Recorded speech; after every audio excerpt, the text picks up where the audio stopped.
Welcome to Partnering to Prevent Workplace Bullying and Mistreatment Using International and Integrative Perspectives. We're glad you're here. My name is Angie Hunt, Project Manager with the Work Wellness and Disability Prevention Institute, and I'll be moderating the webinar today.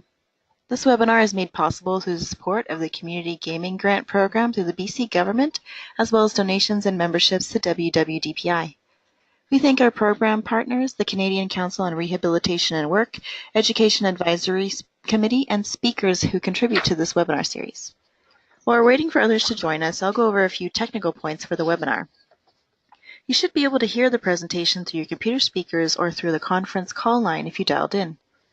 Please use the question box to submit any issues you may be experiencing and to ask any questions you have related to the presentation. We'll collect questions submitted throughout the presentation and follow the presentation with a Q&A based on the questions submitted. Following the webinar, any questions not answered in the allotted time will be answered and distributed after the event. The presentation will be recorded and posted for free on our website within a week, along with the slides. You'll be emailed the direct links for all of these items when they're available. As I mentioned, my name is Angie and I'll be moderating the webinar and Q&A session. Our presenters today is Karen Harless and Darren Hardy. Dr. Karen Harless is a professor and past inaugural chair of the Department of Business at the University of Winnipeg. Her field is organizational behavior, and she researches workplace bullying and mistreatment, how employees respond, and work-life quality. Dr. Harless has led and served on several large research teams. Currently, she leads a 4-year project on workplace bullying and mistreatment prevention in 4 large Manitoba organizations with Canadian and international scholars. Her published work appears in numerous academic journals, and she has presented at conferences and workshops around the world. She also trains and consults on conflict resolution, teamwork, leadership, and psychologically healthy workplaces. Darren Hardy is a teacher welfare staff officer working for the Manitoba Teachers Society. He has worked in public education for over 20 years and has current responsibilities that include personnel, collective bargaining, and workplace safety and health. And now I'll hand it over to Karen. Thanks, Angie. And I'm really glad to be here on behalf of the partnership and the partner organizations that take part, including the Manitoba Teachers Society. So today we're going to go through at a pretty brisk pace, and I'll just forward now to show you the agenda, because we have a lot that we'd like to cover. We want to tell you a little bit about the approach that we're taking and the need for research in this area. We're going to be taking a kind of dual perspective wherein I'll be talking more to the research and scientific perspectives, and Darren will be speaking more about the practical and regulatory perspectives that underlie this work. We'll tell you as well about some of our results and the implications for the next steps for Manitoba teachers, and a bit about why our partnership is effective. So again, we'll move through pretty quickly so that we have time for questions and answers. So moving along here, I'll just note that we're very grateful for the support of SHRC, the Social Sciences Humanities Research Council of Canada, for funding for this 4-year program through its Partnership Development Program. This is a unique program that requires researchers and academics to partner with organizations who are needing and wanting relevant data to help them. So it provides a kind of means too for researchers of ensuring that there's going to be uptake and ensuring that the results will not just sit on a shelf in someone's office in a university somewhere. We are joined along with Manitoba Teachers Society by the Manitoba government, the entire workforce of Manitoba, the Manitoba Nurses Union, and our own university that's hosted the grant itself, the University of Winnipeg.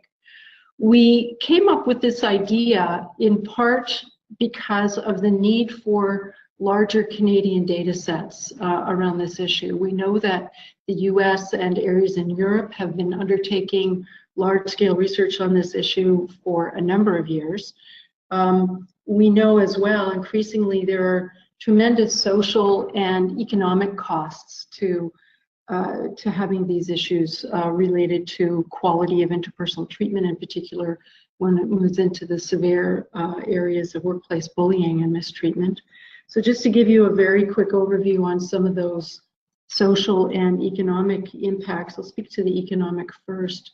In the US, some time ago now, organizations of about 1,000 people are believed to lose approximately 1.2 million every year due to productivity loss, costs, turnover, and absenteeism. That excludes litigation costs, which have been rising in recent years. Again, we really don't have comparable Canadian data for this. From an interpersonal and social perspective, there are a range of psychological and physical ailments that are linked to these experiences: anxiety, depression, kind of an over-rumination, in some cases moving into a PTSD, a post-traumatic stress disorder situation. And what I'll just finish with in this vein of thinking and knowledge is that sometimes for people who are being bullied at work, the situation can feel so hopeless and people can feel so helpless that they can't go on. And we know that research tells us that it can lead to suicidal thinking. And we know that suicidal thinking is a precursor to suicide itself. And building on early work by Lehman that suggests that 1 in 7 adult suicides is the result of workplace bullying. So clearly it's something that we need to be paying attention to and learning more about how to prevent. As I mentioned, our partnership requires, through the funding body, that we work with organizations in a kind of like an integrated knowledge translation approach, if you're familiar with that approach in health research. We work together, we design the thrust of the focus, the content of the survey. We'll tell you more about that as we go on. And each partner, the academic partner and the organizational partner, draw on their own expertise to be able to shape something that on our own respective kind of efforts would not be able to do. And in that approach, we are able to really derive data that is genuine and accurate. It's rooted in real problems. We still have obligations from the academic side to publish and contribute to scientific knowledge in this regard. And we know that from our experience so far in the partnership, we're contributing evidence that supports our partner organizations in shaping practice and policy and decision support. And so I'll now turn it over to Darren. Thank you, and thank you for being here today. Thought it was important to provide some context about the Manitoba situation because it's quite different from some of the other public education contexts across the country. Here in Manitoba, we have about 15,000 members within the Manitoba Teachers Society, and they come from 38 provincial jurisdictions and 2 federal jurisdictions. The School Boards Association is a loose parent organization for those 38 provincial jurisdictions, and they have some autonomous taxing authority, and they generate their own funds that way. It's also really important to make sure that everyone understands that in the province of Manitoba, principals and vice principals are part of our provincial union. So that layer of middle management is part of our family rather than being outside. So the line in the sand is between school board personnel and superintendents, and all of the rest of the teachers in the province are within our own organization. So the survey itself, we gathered data from over 3,000 members. It was open for a 2-month period in 2016. And we had the cooperation of the employers to use school-based computers because in some of our northern and remote locations, school-based computers was the only way to fill out the electronic survey. So we were very thankful for their involvement, and certainly they're interested in our data as well. We also did some focus groups in November of 2017 is when they were completed, and we gathered some very interesting data from that. Mm-hmm. And the data that we gathered covered 4 kind of main areas, covering job and information demographics, these other components that you see on the screen, workplace attitudes, the actual work experiences, not only bullying and negative experiences, but positive ones as well. And then because the focus for Manitoba teachers is on safe and inclusive, they really wanted to figure out ways to gather information to help with that regard. We also asked some questions related to equity membership.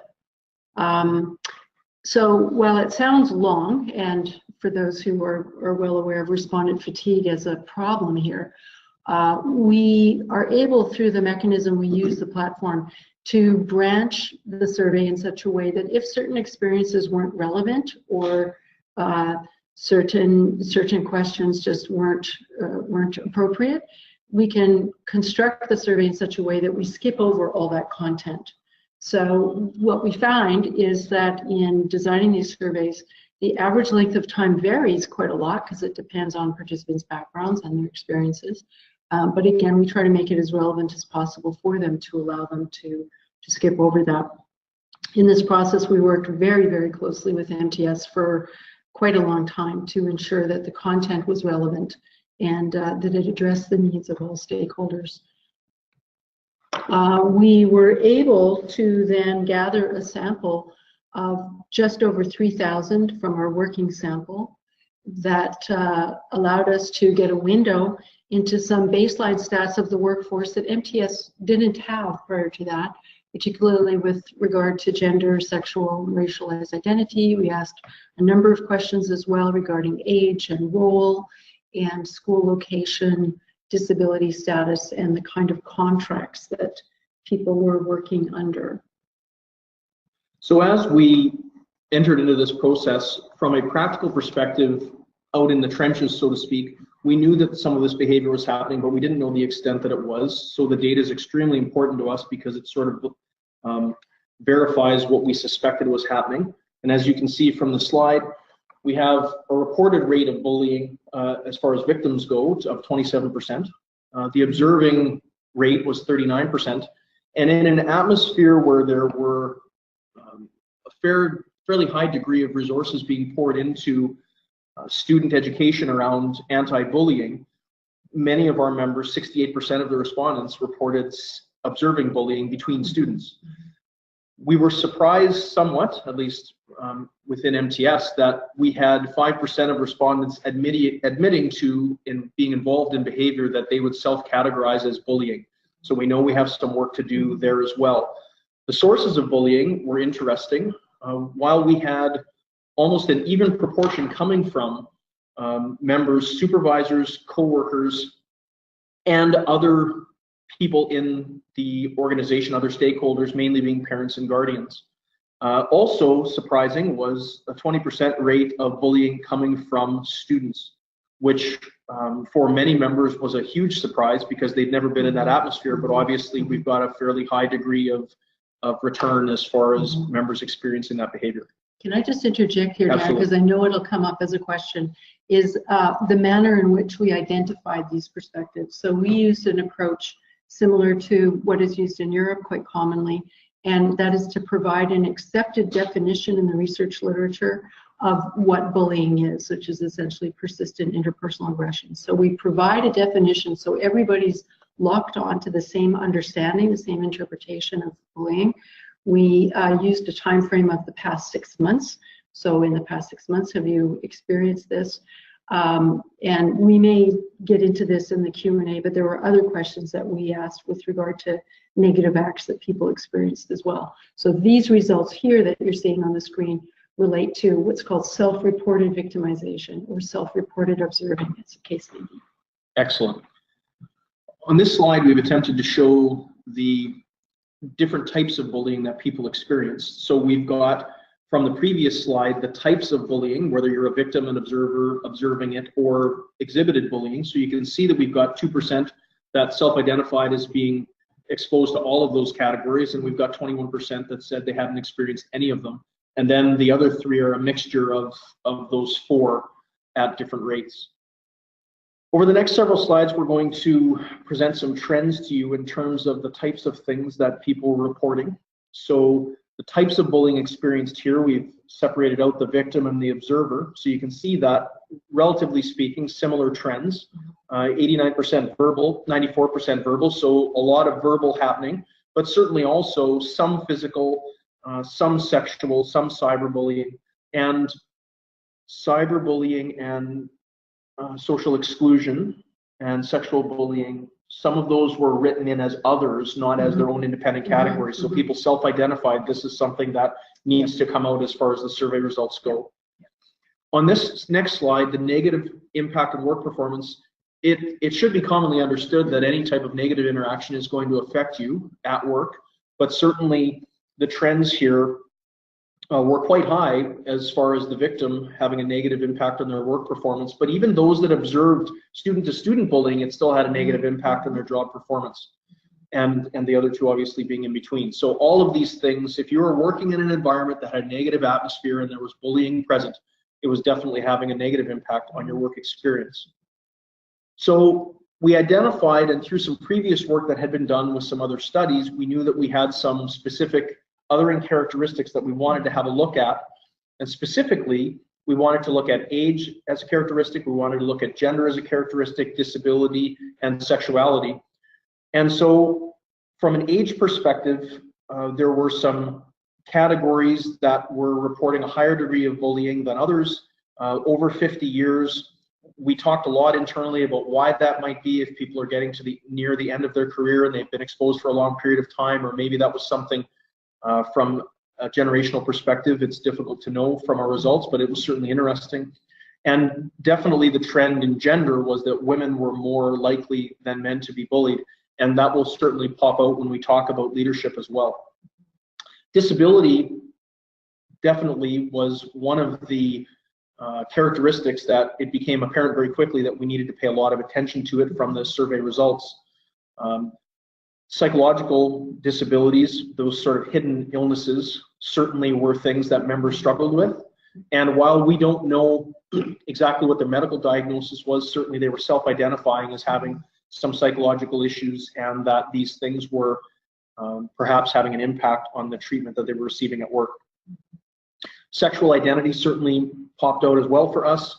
A female sexual minority was definitely experiencing bullying at a higher rate, and male heterosexual was experiencing the lowest level of bullying. It's also it's noteworthy that female heterosexual was experiencing a higher rate of bullying than male sexual minority, and that's something that's prompted quite a bit of internal conversation from the characteristics of our membership. We did some separating out in terms of school leadership, and we were able to do that because of the way that the survey questions were constructed. So we were interested not only in the grade level, but the experience of the leader and the non-leader. So you can see that consistently across all three grade levels, which is how we're categorized in Manitoba, the early years perspective, definitely the female school leader was having a greater degree of bullying than the male school leader. And it's worth noting as well that our membership ratio is about 72% female and about 28% male. And that's something that we considered as we looked through the results as well. You can also see that across the grades 5 to 8 level and 9 to 12 level, the degree of bullying that the female leader encountered was much higher. And also notice from the asterisks that there were some statistically significant differences between the men and women, and that of course has a lot to do with sample size and the lack thereof in the areas that don't have an asterisk. I don't know if you want to say also about that. Okay, so now we're talking about where the bullying's coming from and how people are experiencing that. And it's a really interesting slide to note that your school leaders are getting a lot of negative interaction from parents, whereas it's a lot less for the other members. So maybe those complaints are going to the office and they're not going any further, or maybe the wrath of the parents is being taken out on the office rather than the classroom teacher. But certainly there are pretty strong negative impacts for other members as well, including from the coworker and from the student. And MTS was particularly interested in safety, as I mentioned earlier, but including psychological safety. And so we, in the survey, included a measure some of you might be familiar with, the mental health continuum, which has a great feature in the sense that it's been used in Canada, and we have Canadian norms for that. So we could compare how the MTS workforce who answered the survey kind of hold up with regard to the Canadian population. We're going to be reporting now some results that speak to what is called flourishing. And I'll generally just indicate to you that flourishing is a level of positive mental health that is reached when there's a certain level, pretty high bar to be termed flourishing, when you have at least one consistent indicator of emotional well-being and more than half of the social and psychological functioning indicators that are listed above, every day or almost every day. So to be flourishing, which is I'm sure what we all would like to be, is something that is not an easy state to attain. So when we looked at how bullying experiences, that is, having said that yes, I was bullied during the past 6 months, related to people's positive mental health, what we see consistently, and these are significant differences across the perspectives, is that bullying exposure, whether as a victim, an observer, or observing student to student, or being one who engages in bullying behaviors oneself, is associated with significantly lower mental health. Overall, the MTS sample was pretty much on par with the Canadian population, but clearly something is happening with bullying experiences, that erodes their positive mental health. When we look as well at now linking with some of those other demographic factors, in particular disability, we see again that those who are not in a disability situation, are not experiencing a disability, have a higher proportional level of flourishing that then goes down if they have been exposed to bullying. And this is true all the way across, whether for psychological bullying, for psychological disability, or physical disability as well. Darren, anything you wanted to add on that one? Nope. Okay. When we look at sort of now pulling out the slide that Darren spoke to earlier about sexual identity and bullying, same kind of trend where not being bullied results in or is associated with higher flourishing levels, and we see very systematic, significant decrements when we add that bullying exposure to the mix. And in particular, those female sexual minority members who were most likely themselves to be bullied have the lowest of all these categories of experiencing flourishing, the lowest level of flourishing. And then finally, taking a look at the leadership levels, we see that for school leaders, again, it's a really common similar trend here. We're just looking in particular at school leaders and seeing that those who aren't bullied have higher overall flourishing, leaders generally more so than members. But when we factor in the experience of being bullying, that same erosion, that same degradation in the positive mental health. So, legislation changed in the province of Manitoba in 2011, and workplace safety and health legislation then was designed to include harassment and violence prevention. And since that time, there's been a legislative expectation to have training for all employees in all lines of work in the province of Manitoba. It's not just education legislation. So it became very obvious to us as we went through the data that the training that's out there that exists has a huge impact on people's quality of life at work. And those that had received training and knew what they needed to do, or knew who they could talk to if they had an issue, or even knew what was appropriate and what was inappropriate, were having a much better time than those that didn't.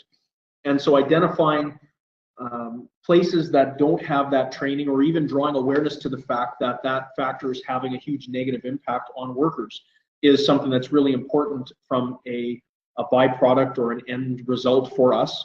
58% of those that said they were trained and they were aware of the policies, they had no experience of bullying whatsoever, but it drops by 12% for those that had no exposure or training whatsoever to those policies. And as far as flourishing goes, we know that those that are trained and aware have, whether they're bullied or not, have a much higher degree of flourishing than those that don't have any training or exposure to the policies and legislation that exists. But certainly those that don't have awareness or training of anything aren't having a very good experience at work, and certainly that's something we're looking to have a positive impact on a go-forward basis. Okay, and then we'll also, as we kind of move towards closing our set content with you, wanted to tell you a little bit about some results we saw when we asked people what you did, if you had yourself been bullied, what did you do in response to that? And people could choose any number of these responses. Telling a colleague is sort of telling a family member, informal actions such as that. Also spanning more formal kinds of actions like contacting the Manitoba Teachers Society itself, contacting one's local, going to a divisional leader, and so on. So we've split these results off here into blue and red to indicate red meaning those more formal responses where you're telling a person or a resource that is in a situation, is in a capacity to do something about it, to remedy the situation, to provide redress. So the blue meaning more informal, these are generally seen as kind of daily coping mechanisms, ways to get some support, sense of community. Again, the red being those where you're telling people such that action can be taken in such a way directly to address the issue. So in some ways it didn't surprise us all that much that we saw that people tended to take more informal actions. What we found for those who engaged in the formal reporting, telling a school leader or contacting MTS itself, there were 5 of these kind of formal actions that people could take. Generally speaking, they ranged from some people taking none of those red actions to some taking all 5, with the average being about 1. So generally people tended to zero in on one formal mechanism where they could tell someone who was in a position to do something about that. We're going to be, and I'll just make a little plug here, Darren, for some future analyses that we're going to be doing, looking at, in particular, an area of research that I've been keenly interested in since I started in this area, looking at employee silence. That is, people who feel that they have been mistreated, they have been bullied, something should be done about it, but they do not report.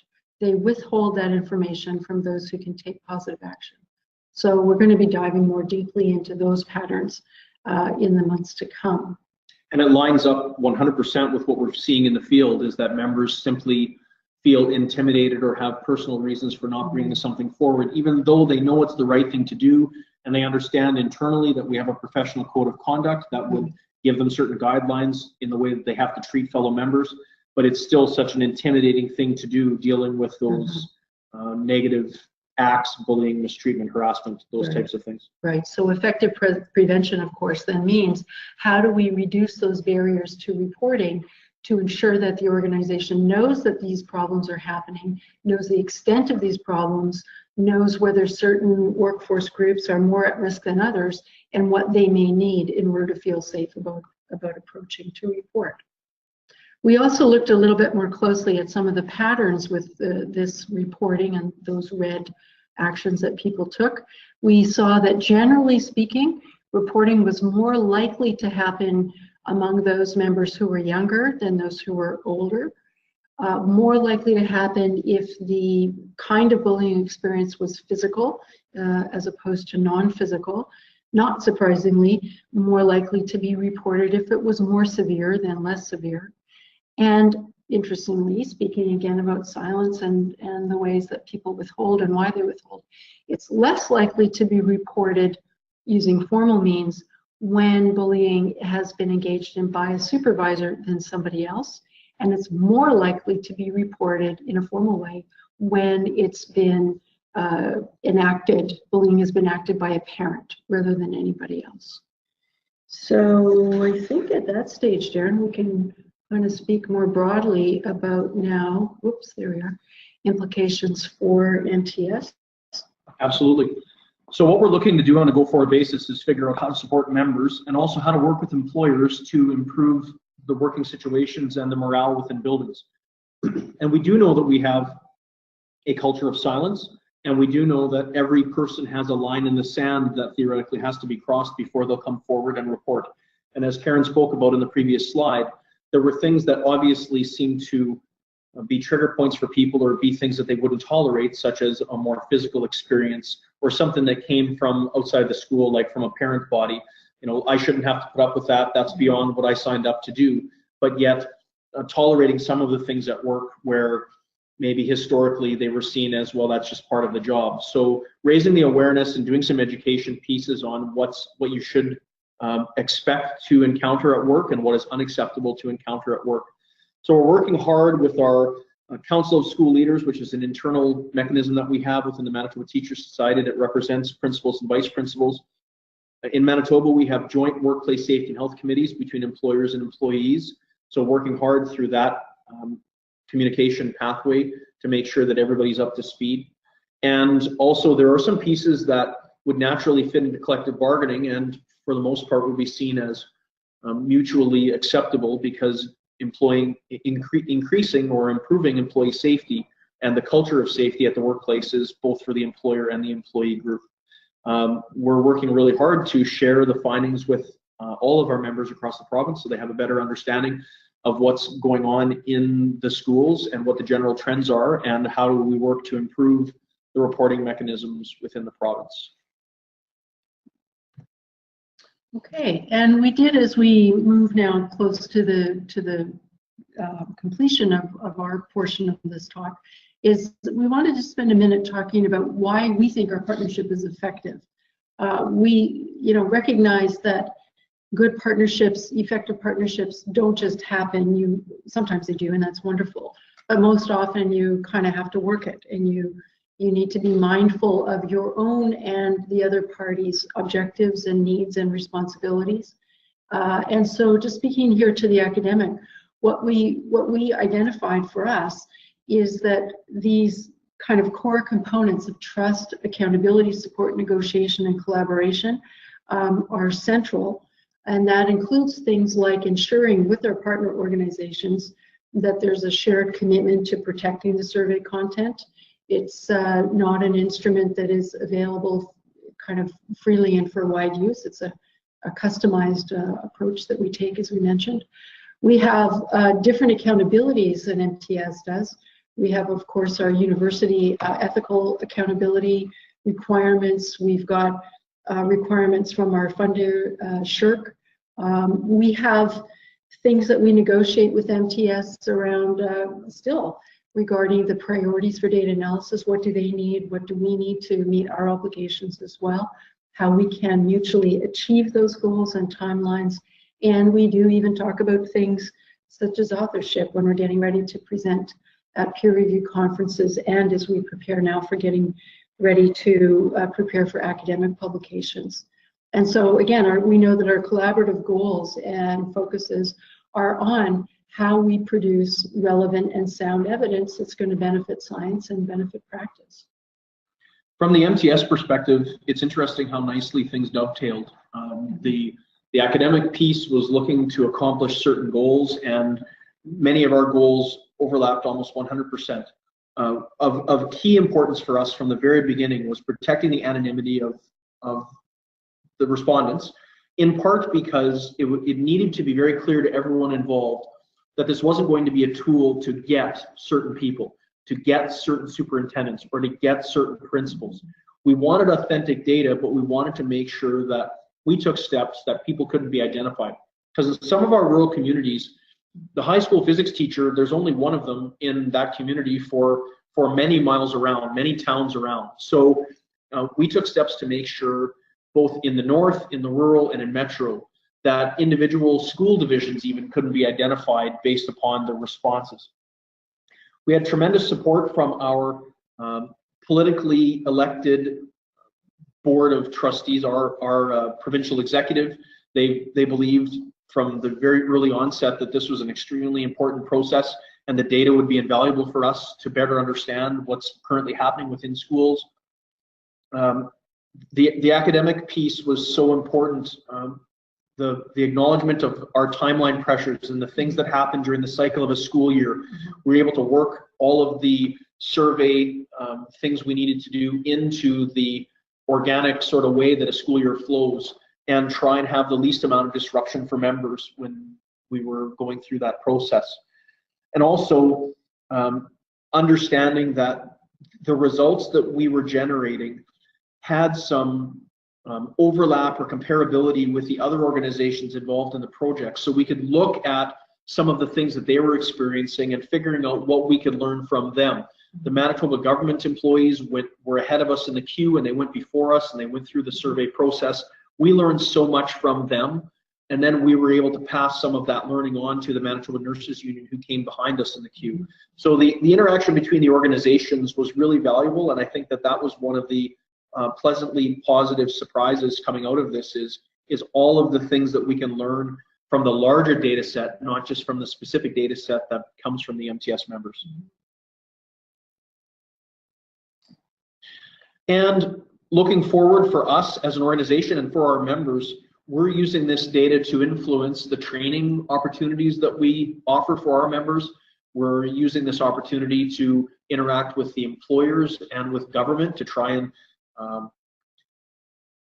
shape the way things flow into the future. We recognize that there are some empty spots or voids that need to be filled, and we know that we need to have safe working environments for employees so that there can be the best educational opportunities for students.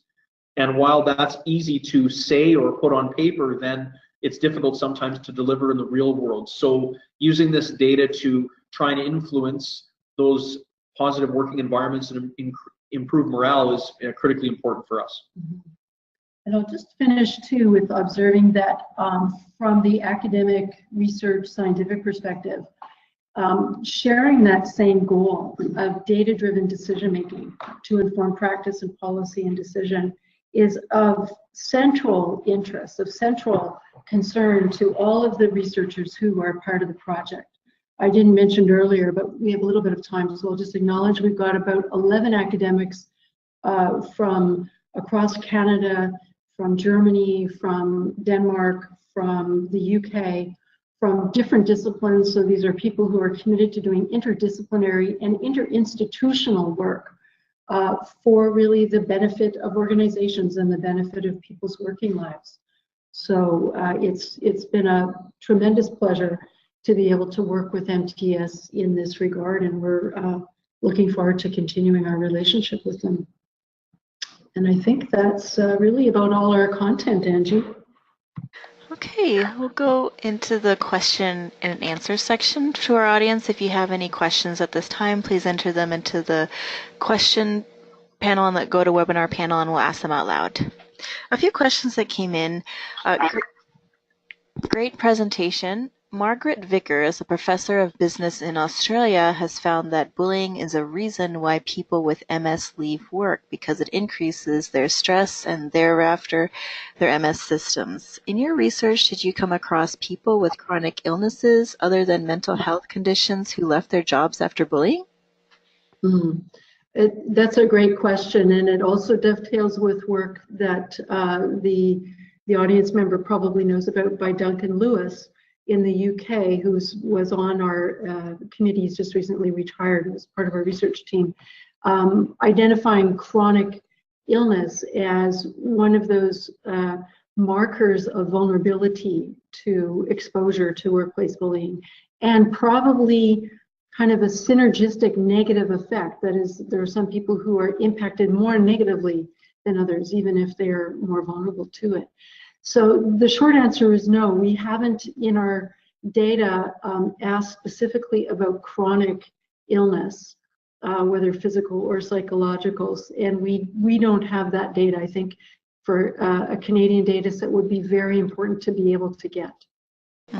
I'll just add that we've got some unique characteristics here in Manitoba, definitely different from anywhere else in Canada, but we have a situation where sick leave is negotiated through the collective agreement, and it's anywhere in the range of, I'm going to say 130 to 200 days across the 40 collective agreements that we see in the province.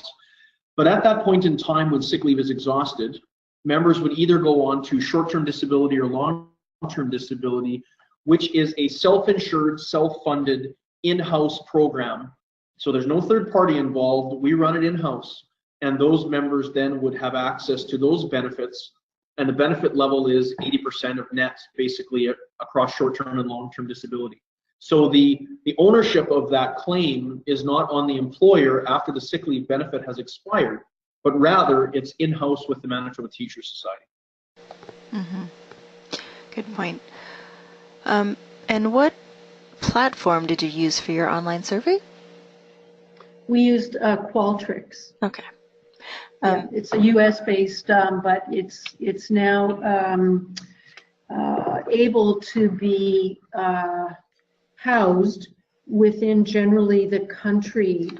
Actually, let me just reframe that. I'm not sure about other countries. What I know is in Canada, it is housed in Canada, so that it is assured to be secure data that cannot be accessed by the US or by any other countries.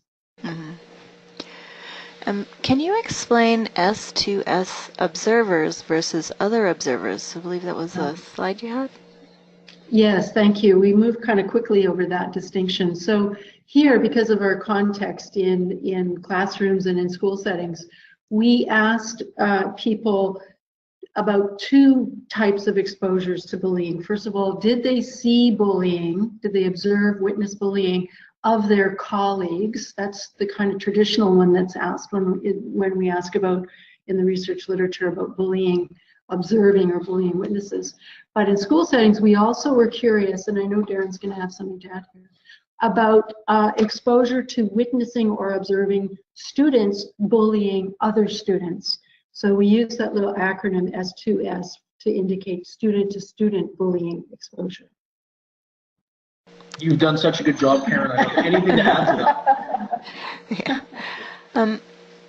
Have you written any reports or articles on the project that you can share? We've done, both with MTS and our other partner organizations, a series of in-depth internal reports.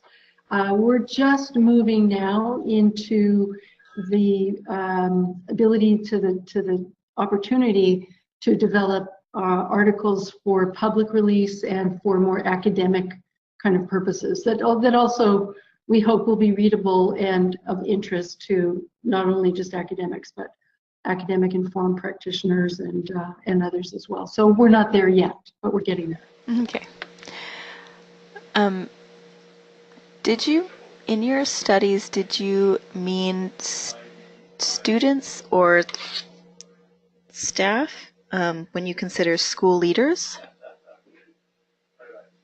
Only, so in the province of Manitoba, our workplace safety and health legislation only covers employees. So with the exception of asking about the experience of employees observing student-to-student bullying, all of the perspectives that we looked at were from the perspective of the worker or the employee or the member of the Manitoba Teachers Society. I see. Okay. And on slide 25, reporting bullying, were you surprised that so few went to an MTS? I note that significantly more were comfortable going to their school leader. I would have expected they would go to their representative first. Yeah, and I can answer that. In the province of Manitoba, we have, in our 38 provincial jurisdictions, we have a local association president that is an elected person that looks after the local union duties. And then we, at the provincial level, have what we call a staff officer. So that's part of my job function. So having access to your local association president, especially if you're in the rural part of the province, they may be towns away or they may not be in person. So the ability to drop into your office and say, hey, I need to talk to you, principal, about this that just happened to me, especially if it's not a member-to-member concern, then there's no professional code of conduct issues. So if you're going to drop into an office to talk about this is what happened when the student treated me this way, or this is what happened when the parent treated me this way, or someone from a different bargaining unit like an EA or a bus driver, then certainly there's no concerns there. It definitely stood out to us that they weren't coming to the Manitoba Teachers Society more, and we're working on having a higher visibility or presence within the individual school atmosphere.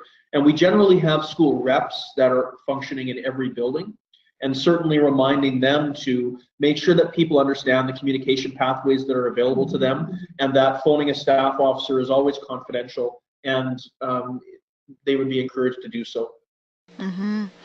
And oh, sorry, did you have something to add, Karen? No, not at all. Oh, in your jurisdiction or in your research, did you find any formal external body where victims can report who will ensure the school system will address? No, so that's a great question, and there are differences from a regulatory perspective, definitely with Ontario and British Columbia, starting to see some differences in Alberta and Saskatchewan as well. But here in Manitoba, the Manitoba Teachers Society both has a professional responsibility and a union-based function responsibility. So any complaints that are directed towards or against a teacher would come to the Manitoba Teachers Society. And then throughout the process of evaluating those complaints, there's definitely an interaction with government organizations and the Minister of Education. But those issues are dealt with in-house by the Manitoba Teachers Society, and when a charge or a concern is brought forward to the employer, like the superintendent or the school board, then it's dealt with in-house by their human resources. Mm-hmm. Did your research or future research, will it go to the next level? What happens when people reported bullying, or what action was taken, or if it was effective or the best outcome for the victim? Yeah, that's a great question too. So that depends in part on the interest and the mandate of the partner organization. So depending on whether in the case of the government of Manitoba, it's the employer, or in the case of MTS or MNU, the Manitoba Nurses Union, we're looking at the employee bodies, the employee associations. So in some cases, with some partner organizations, we have asked directly in the survey, branching from those red options, that if you did report, were you satisfied with the outcome? Was it formally investigated, and was the redress or the action and response effective? So it just varies depending on the partner organization, and depending in part on what we can fit in within a reasonable time within the survey, so we don't get into a respondent fatigue situation. We don't have people dropping off because it's taking too long or they're too tired. Mm-hmm. Violence in the classroom and harassment in the workplace are topics that are extremely important in all provinces and territories across our country right now. And I can't speak for the other partner organizations, but this partner organization is incredibly interested in continuing, and our intention is to pursue a T2 or a second survey, because we learned so much through this process, but we also identified so many things that we wish we would have asked and delved deeper into, and we do have that opportunity in doing a second survey. We've got time in an opportunity to do that, so our intention is to ask further, deeper follow-up questions, and in fact see how things have changed in a 3-year period of time for respondents. What I'll also just add here is that with MTS, we asked questions regarding the policies, the two policies that Darren spoke to, the school division harassment policy and the school division violence prevention policy. So we asked questions regarding awareness of those policies, the level of awareness, and the level of training of those policies. So from those results, which we have in far greater detail than time allowed us to share today, I think we've been able to provide within for MTS some guidelines and pathways for them to improve policy awareness, to improve training in light of the results for bullying experiences and some of those negative consequences. It is not an exaggeration to say that we have a mountain of data, and the only thing that really has limited us up to this point in time is our creativity in asking what types of things we would like to learn. I know that we will be digging through this data for years and years, and there will be many papers written that come out of the data, but there are always things that we would like to know that we didn't quite get at clearly enough. So attempting a second survey certainly would help us with that. Great. So lots of good work to look forward to from you guys. And one last question. When you talk about physical versus non-physical bullying, are we meaning violence in the workplace? Go ahead. There was a question concerning the physical versus non-physical bullying. Are we referring to violence in the workplace for physical bullying? Yes, basically physical contact, although I will add that when we asked people to clarify which type of bullying, so this gets to one of the earlier slides that we had shown, regarding was the kind of if you said yes, I was bullied in the last 6 months according to this standard accepted definition, then we asked, was it verbal in nature, was it physical in nature, sexual in nature, and so on. So I will clarify that we didn't exactly define physical, but on the understanding that it is understood by most to mean some form of physical contact and or direct physical intimidation. We have other data that we've yet to correlate those responses where people said they were physically bullied. We have some data from the negative acts questionnaire that some people in the audience may be familiar with. This is the kind of Cadillac gold standard measure used around the world to identify negative acts. And it has a couple of questions directly related to the kinds of physical contact that people experience. And I think it's also important to clarify that we didn't ask questions that specifically were designed to get at violence. So yes, there are some situations where physical contact may be in the realm of bullying, and that certainly may meet the criteria for the definition of violence. But there would also be some situations that are violent that may not necessarily be bullying. So while we know that there are some situations where there was physical contacts or physical acts or fainting or something that would be intimidating or bullying, certainly there would be lots of room to ask further questions about violence specifically.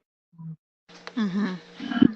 And I think that's all our questions at this time. Karen and Darren, is there anything you'd like to add following your presentation? Not for me, Darren. I guess the only thing I'd add is, just in summary, this has been a very pleasant experience for us as an organization. We have learned so much, and we've had access to so many talented academic researcher types, and we're very thankful for that opportunity. We certainly didn't have the in-house capacity or capability to do this, and the spin-off of that, I suppose, is the interaction with some of our partner organizations that otherwise we may not have had an interaction with, and to see the similarities. And of course, education and healthcare have natural complementary situations where we're experiencing looking after people that are in care, whether it be a student or a patient, and seeing the similarities with nurses has certainly given us another resource, more people to talk to as we're trying to figure out how to deal with some of our very complex situations. I will just add then, as Darren alluded to it, the approach that we take from a governance perspective here with the partnership is to include a steering committee that embeds both the researcher academic perspectives as well as the partner organization representative perspectives. So in this approach, what the intent was and is, I think it's been working well, to create a kind of community of practice, if you will, among these organizations that share this genuine commitment to improving the quality of work life for its members, its employees, and are committed to sharing as much as possible they can about their experiences, about what's working, about what's not working. So we've had a couple of occasions where we've brought together the entire steering committee, including those from Europe, and including the local partner organization representatives, to share in a kind of safe and private way about some of the successes and some of the ongoing challenges. And it has been immensely gratifying to work with all the organizations, but with MTS in particular, I'll say, because right from the get-go, you've been very, very committed, engaged, excited, and as a researcher, that's just lovely to work knowing that you're creating something meaningful and useful for people. And WDPI, we are developing a series on bullying in the workplace as well, so we hope to broadcast more of your research as well as others as well coming up. So thank you so much for your presentation.